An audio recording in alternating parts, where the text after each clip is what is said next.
నమస్తే, welcome to Disha TV. Telangana రాష్ట్రంలో outer ring road టెండర్ల లీజు అంశం అనూహ్యంగా తెరపైకి వచ్చింది.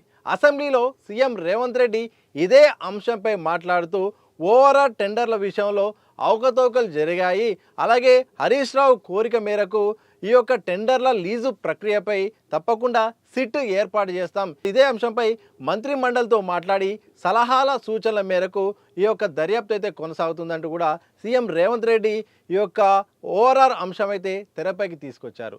ఇదే నేపథ్యంలో హరీష్ రావు మాట్లాడుతూ, నేను టెండర్లను రద్దు చేయాలని చెప్పినా కానీ విచారణ చేయాలని నిన్ను కోరలేదు, అయినా ఆల్రెడీ ప్రకటించారు కాబట్టి మేము స్వాగతిస్తాను అని కూడా హరీష్ రావు దీనిపై మాట్లాడారు. దీంతో ఒక్కసారిగా ఇక నెహ్రూ ఔటర్ రింగ్ రోడ్ టెండర్ల అంశం తెరపైకి వచ్చింది. దీనిపై పెద్ద ఎత్తున చర్చ నడుస్తుంది. నిజానికి ఈ టెండర్ల అంశం అయితే ఇప్పుడే కాదు, ఎన్నికల ముందు పెద్ద ఎత్తున ప్రతిపక్షాలు చాలా ఆరోపణలు చేశాయి, కోర్టు మెట్ల వరకు కూడా ఎక్కాయి. ఎందుకంటే 30 ఏళ్ల పాటు 7,380 కోట్లకు సంబంధించిన ఈ యొక్క టెండర్ అయితే ఐఆర్బీ కంపెనీకి అప్పుడున్న ప్రభుత్వం అయితే లీజుకి ఇచ్చింది. దీంతో పెద్ద ఎత్తున రాద్ధాంతం జరిగింది. ఎందుకంటే ఎన్నికల ముందు ఏకంగా 30 ఏళ్ల పాటు ప్రభుత్వానికి సంబంధించిన ఈ యొక్క ఓరారు ఎందుకు ఇస్తుంది, ఇదేదో ఆయచిత లబ్ధి జరుగుతుంది.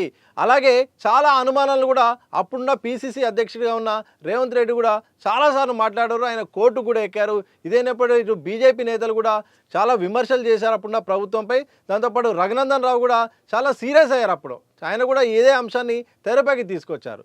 సో అక్కడ పెద్ద ఎత్తున రాద్ధాంతం జరిగింది. అప్పుడున్న ప్రభుత్వం అయితే రేవంత్ రెడ్డిపై కూడా కేసు పెట్టింది, ఈయన ఫాల్స్ అలిగేషన్ చేస్తున్నాడని. ఇదంతా కేంద్ర ప్రకారం అన్ని నిబంధనల ప్రకారమే ఈ యొక్క ప్రాసెస్ జరుగుతుందని కూడా ఇటు ప్రభుత్వం కూడా చెప్పింది. సో ఆ అంశం ఇక అయిపోయింది. తర్వాత ప్రభుత్వం మారిపోయింది. ఆ ప్రభుత్వం మారిపోయిన తర్వాత కొంతకాలం పాటు ఓఆర్ఆర్ అంశం అయితే ఇంకా తెరపైకి రాలేదు. ఇక సర్దుమణిగిందిలే, ఇక ప్రాసెస్ నడుస్తుందిలే అనుకునే లోపు ఒక్కసారిగా నిన్న అసెంబ్లీలో చర్చలో భాగంగా ఉన్న పలంగా ఆ అంశం తెరపైకి వచ్చినప్పుడు ఒకేసారి సీఎం రేవంత్ రెడ్డి లేచి దీనిపై సిట్టు విచారిస్తాము, ఎందుకంటే ఇది ఆయచిత లబ్ధి జరిగింది, దీని వెనుక బీఆర్ఎస్ ఒక ప్రయోజనం చేకూరే ఇంత పెద్ద మొత్తంలో చాలా డబ్బులు రావాల్సిన దానికి తక్కువకే ఇచ్చి కొటేషన్ ఇచ్చి కూడా ఆ యొక్క ఐఆర్బీ కంపెనీకి ఇచ్చారు. ఒకవేళ ఓడిపోతున్నామన్న భయంతోనే తొందరగా ఈ యొక్క ఔటర్ రింగ్ రోడ్ ప్రాసెస్ అమ్మి విదేశాలకు పారిపోవాలనే ఒక ప్రయత్నం చేశారంటూ కూడా సీఎం రేవంత్ రెడ్డి మాట్లాడారు. సో ఈ నేపథ్యంలో ఇక ఓవర్ అంశం ఇక చర్చనీయాంశంగా మారింది.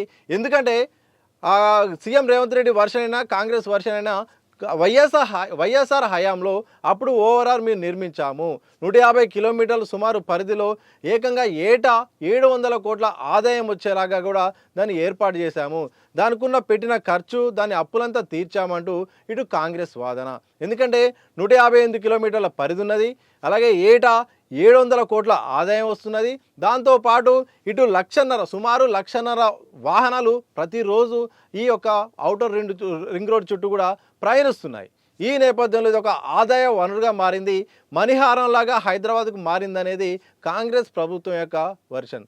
అయితే ఎన్నికల ముందు ఏదో ప్రయోజనం చేకూరే విధంగా క్విడ్ ప్రోకో జరిగింది, అంత ఆగమేఘాల మీద సరైన విధి విధానాలు పాటించకుండా ఐఆర్బీ కంపెనీకి ఈ యొక్క లీజును కట్టబెట్టారనేది ఒక ఆరోపణ. చాలా అంశాలు కూడా అప్పట్లో కూడా తెరపైకి వచ్చాయి. ఎందుకంటే ఈ యొక్క టెండర్ విషయంలో కూడా అన్ని విషయాలు చాలా గోప్యంగా ఉంచారు. టెండర్ ప్రాసెస్ కానీ, ఈ బేస్ ప్రైస్ కానీ, ఈ విధి విధానాలు కానీ అన్నీ కూడా అంత స్పష్టమైన ప్రణాళిక ప్రకారము ప్రకటనలు చేయకుండా చాలా సీక్రసీగా ఈ వ్యవహారం నడిచింది అనేది ఒక ఆరోపణ.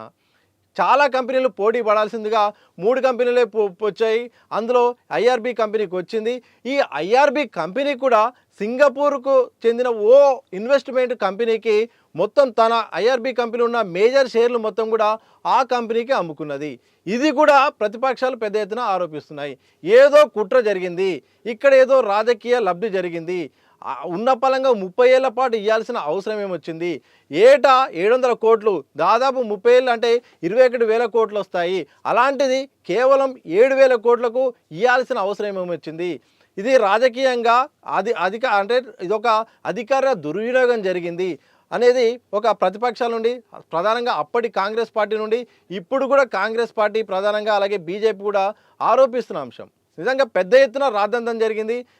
ఎందుకంటే ఆగస్టులో మొత్తం బేస్ అమౌంట్ ఏదైతే ఉందో ఆ కాంట్రాక్ట్ సంబంధించిన అమౌంట్ 7,380 కోట్లు కూడా చెక్కు రూపంలో మొత్తం కూడా ప్రభుత్వానికైతే అప్పుడున్న ఐఆర్బీ కంపెనీ ఇచ్చేసింది. సో 2023 ఆగస్టు 11న మొత్తం ఓఆర్ఆర్ మొత్తం కూడా స్వాధీనం చేసుకుంది. అంటే ఓఆర్ఆర్ అంటే నెహ్రూ ఔటర్ రింగ్ రోడ్డు వ్యవహారం అంతా అక్కడ ఒక చెట్లు పెట్టడం తప్ప దానికి సంబంధించిన అంశాలన్నీ అంటే టోల్ వసూలు చేయడం కానీ, లైట్లకు సంబంధించింది కానీ, రోడ్డు నిర్వహణ కానీ, మరమ్మతులు కానీ, అక్కడ వచ్చే మిగతా సంబంధించిన ఆదాయ వనరులు కానీ అన్ని రకాల హక్కులు 30 ఏళ్ల పాటు ఐఆర్బీ ఇన్ఫ్రాస్ట్రక్చర్ కంపెనీ అయితే మొత్తం చేజిక్కించుకుంది. సో ఇది ప్రధానమైన ఆరోపణ. ఈ నేపథ్యంలో కొంతకాలం పాటు ఈ అంశం స్తబ్దుగా ఉండిపోయింది. ఇందులో చాలా ఏదో జరిగింది. అప్పుడున్న అధికార పార్టీకి సంబంధించిన కీలక నేతలు కూడా దీంట్లో ఉండి ఎన్నికల ముందు లబ్ధి చేకూరే విధంగా ఏదో జరిగిందనేది ఆరోపణ. ఈ నేపథ్యంలో తాజాగా అసెంబ్లీలో సీఎం రేవంత్ రెడ్డి ఇదే అంశంపై సిట్టును ఏర్పాటు చేస్తున్నట్టు మాట్లాడడంతో పెద్ద ఎత్తున ఈ అంశం ఇక తెరపైకి వచ్చింది, చర్చనీయాంశంగా మారింది. ఒకవైపు ఇప్పటికే ఫార్ములా ఈ రేస్ సంబంధించిన దానికి సంబంధించిన కేసులు నమోదవుతున్నాయి. ఇక విచారణ ప్రాసెస్ స్టార్ట్ కాబోతుంది. అక్కడ కూడా ఒక స్పెషల్ టీంను ఏర్పాటు చేసి కూడా ఏసీబీ డీజీ నిర్ణయం తీసుకున్నారు. ఇదే నేపథ్యంలో ఒకే ఏకకాలంలో ఇటు ఓవరాల్ అంశం కూడా సీఎం లేవనెత్తడంతో పెద్ద ఎత్తున ఇప్పుడు ఈ అంశం తెరపైకి వచ్చింది. మరి చూడాలి ఏం జరగబోతుంది. సిట్టు ఏర్పాటు చేసి కొంతకాలం నడుస్తుందా? నిజంగా దీనిపై మాత్రం ఇప్పుడున్న సీఎం అప్పుడు పీసీసీ అధ్యక్షుడు రేవంత్ రెడ్డి అయితే చాలా ఒక యుద్ధం లాంటి ప్రయత్నం చేశారు. చాలా కోర్టుకు వెళ్ళారు. కేసులు కూడా ఆయనపై పరువు నష్టం కేసు కూడా పడింది. చాలా రకంగా పోటీ చేశారు, పోరాడారు. ఈ అంశంపై పెద్ద ఎత్తున కూడా ప్రజల్లోకి తీసుకెళ్లే ప్రయత్నం చేశారు. ఇప్పుడు ఆయనకు సీఎంగా అవకాశం వచ్చింది. కేవలం మరి అప్పుడు ఆరోపణలు చేశారు, ఇప్పుడు ఆదేశించారు. ఇది కేవలం రాజకీయ బీఆర్ఎస్ని ఇరుకున పెట్టడానికే కొంతకాలం నడుస్తుందా, లేకపోతే పూర్తి స్థాయిలో అవకతవకలు బయటపడే అవకాశం ఉందా? బయటపడితే బీఆర్ఎస్ చెందిన కీలక నేతలు ఎవరైనా కోర్టు మెట్లు ఎక్కే అవకాశం ఉందా? జైలు పాలయ్యే అవకాశం ఉందా? అలాగే అప్పుడున్న అధికారులు మరొకసారి బయటకు వచ్చే అవకాశం ఉందా? ఎవరెవరు ఇరికించబోతున్నారు? మీరు గమనిస్తే ఇప్పుడు 2 కేసులో కానీ ఫార్ములా ఈ కేసులో అయితేంది అరవింద్ కుమార్ A2గా ఉన్నాడో, ఇలాగే ఈ ఓఆర్ఆర్ సంబంధించిన అంశాల్లో కూడా అప్పుడు హెచ్ఎండిఏ కమిషనర్ కూడా అరవింద్ కుమార్ ఉన్నారు. అప్పుడు మున్సిపల్ ముఖ్య కార్యదర్శి కూడా ఆయనే ఉన్నారు. సో 2 కేసుల్లో కూడా అరవింద్ కుమార్ కేంద్రంగా అయితే కొనసాగుతుంది. ఇటు కేటీఆర్ కూడా దీంట్లో అప్పుడు మున్సిపల్ మంత్రి కాబట్టి ఆయన పాత్ర పైన కూడా తెరపైకి వచ్చే అవకాశం ఉంది.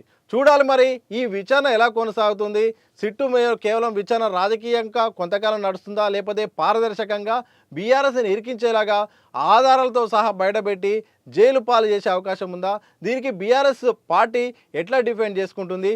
అలాగే అధికార పార్టీ కానీ రాష్ట్ర ప్రభుత్వం కానీ ఈ అంశంపై ఎలా ముందుకెళ్ళబోతున్నాయి? ఇలాంటి ఎన్నో అంశాలు అయితే తెరపైకి వస్తున్నాయి. చూడాలి ఔటర్ రింగ్ రోడ్డు పైన జరుగుతున్న ఈ వ్యవహారం ఎక్కడి వరకు వస్తుంది, ఏ రకంగా మలుపులు తిరుగుతుందని మాత్రం తెలియాల్సి ఉంది.